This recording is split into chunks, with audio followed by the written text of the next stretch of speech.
C'était en décembre 2013. Le bourgmestre de la ville de Bruxelles quitte son majorat. La police lui rend hommage, une cérémonie surprise, une manière de lui dire merci. Je m'y attendais pas, je ne le savais pas, et donc c'était vachement bien organisé.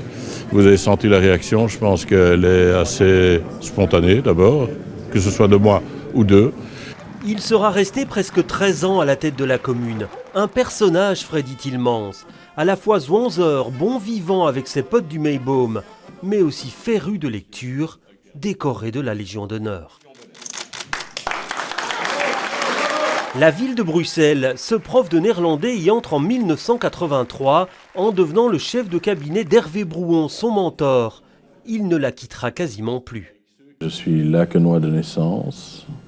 Je suis né le 11 du 9 44.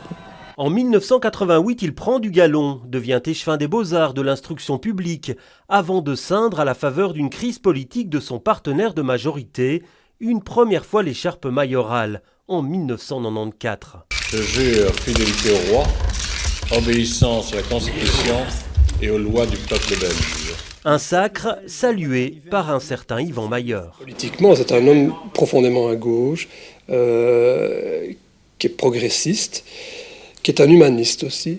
Et je trouve que avec le temps, il se donne une stature un peu de social-démocrate. Après un détour par le Parlement européen, il redevient bourgmestre en l'an 2000 en renvoyant François-Xavier de Donéat dans l'opposition. Il le restera jusqu'en décembre 2013, au gré des alliances électorales.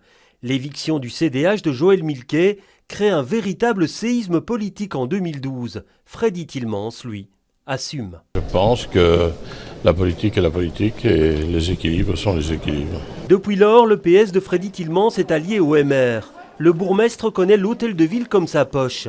Et au dire de certains, il a un peu cédé aux sirènes des ors de la Grand Place. Les lambris de l'hôtel de ville, c'est quelque chose d'important. Toute cette dorure et l'ego, progressivement, se surdimensionne. Je crois qu'au niveau du coût, il n'a pas échappé à la maladie chronique. Malgré tout, Freddy Tielemans a su rester populaire. On l'a dit sur le départ à de nombreuses reprises, fatigué, lassé de sa fonction. Mais il fait durer le suspense avant enfin d'annoncer sa démission, non sans humour. Malheureusement, je serai là jusque probablement au soir du 15 décembre. Il faudra que vous me supportiez. Freddy Tielemans quitte le devant de la scène après une carrière presque entièrement dédiée à cette ville qu'il aimait tant.